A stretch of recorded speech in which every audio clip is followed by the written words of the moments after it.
At ayan, mainit na pinag-uusapan po sa buong crypto community ang pinakabagong ulat mula po sa kilalang analyst dito na si Ali Martinez. Kaya ayan po siya, kung saan ay ibinahagi po niya dito ang isang chart na nagpapakita ng matinding pagtaas ng mga malalaking transaction sa network. Ayon po sa kanyang inilabas na datos, ang mga transaction ng mga tinatawag po nating whale ay nagkakahalaga ng mahigit $1 million. Yan. At ito po ay tumalon ng kahanga-hangang 280% sa pagitan ng August 16 at saka August 17. Ang bilang ng mga ganitong kalaking transaction ay umabot po sa mahigit 38 sa loob lamang ng isang araw. Yan, 38 transactions.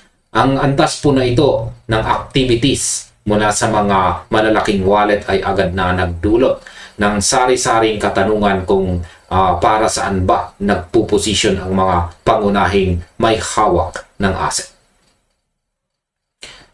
Ngayon para sa akin, ang biglang pagdagsa ng ganitong kalaking halaga ng pera ay patunay lamang na ang mga taong may hawak ng bulto-bultong pondo ay aktibong kumikilos sa market. Ang ganitong galaw ay kadalasang nagpapakita ng pagbabago sa strategy habang binabantayan po nila ang bawat galaw ng ekonomiya at ng mga pangunahing digital asset sa buong mundo ngayong taon. At ngayon ay paano ba nakaaapekto ang pagbaba ng presyo sa ilalim ng $1 o $1? Sa kasalukuyan, si XRP po ay nakikipagbuno upang manatili malapit po sa halagang 0.9973 habang sinisikap nitong hawakan ang mahalagang antas ng $1. Kamakailan lamang ay bumaba po ito sa mababang presyo na 0.9884 na siyang pinakamababang price level na na-record mula pa noong huling bahagi ng taong 2024. Sa kabila ng mga pagsubok sa presyo, ang asset ay nakakita po ng 15.5% na pagtaas sa 24-hour trading volume nito, kung saan ang kabuang halaga po ay umabot na sa $937.6 million. Patunay po yan na nananatiling aktibo ang mga trader sa market. Ipinaliwanag din ni Martinez na ang asset ay kasalukuyang nasa ibaba ng 73% mula sa pinakamataas nitong all-time high.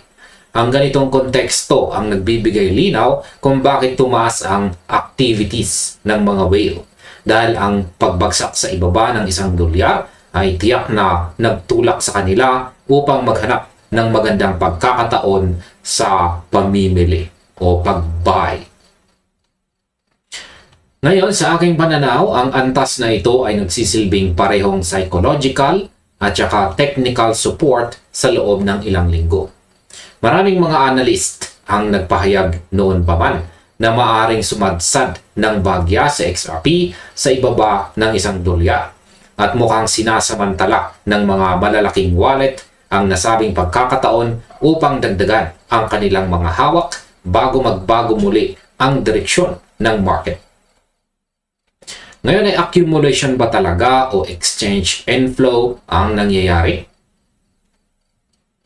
Gayunpaman, hindi po lahat ng mga sumusubaybay sa market ay naniniwala na ang pagtaas ng transaction ay isang direktang palatandaan ng buying o accumulation.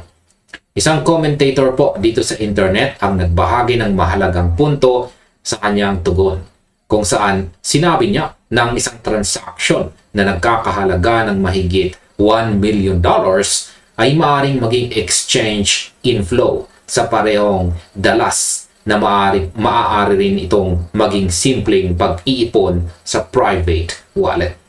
Ipinunto po niya na ang mga automated tool tulad po ng Sentiment ay binibilang lamang ang laki ng transaction at hindi po ang tunay na layunin ng nagpadala.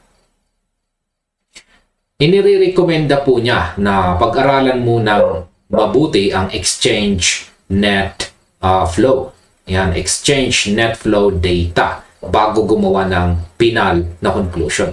Kung walang malinaw na impormasyon kung ang mga token ba na ito ay inililipat papasok sa mga exchange o kaya ay inilalabas patungo sa mga private cold storage, ang ibig sabihin nito ay bukas pa rin sa iba't ibang interpretasyon ang nasabing sinyales.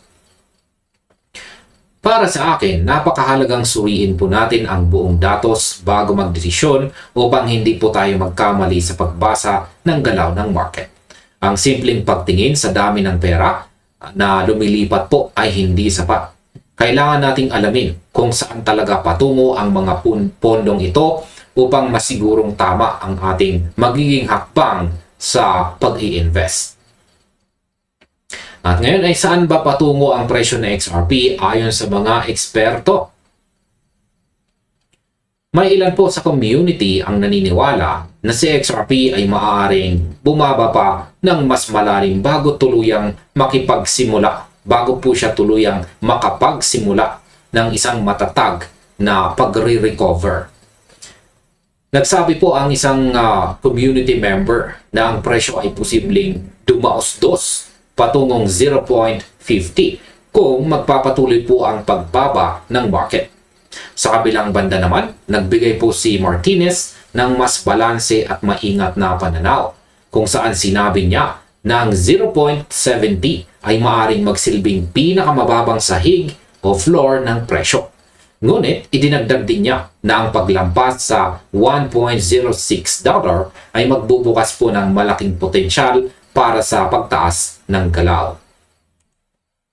Ano man ang maging direksyon, ang biglang pagdagsa ng mga activities mula sa mga whale ay nagpapakita na ang mga malalaking may hawak o holder ng funds ay patuloy na kumikilos.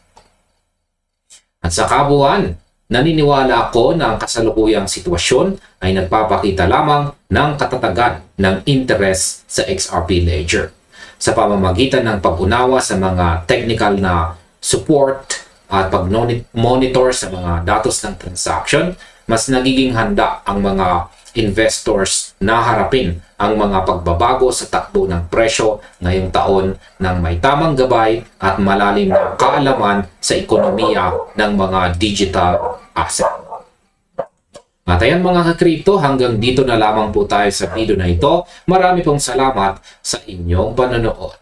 Maaaring sunod na rin po ninyong panoorin ang recommended video natin dito.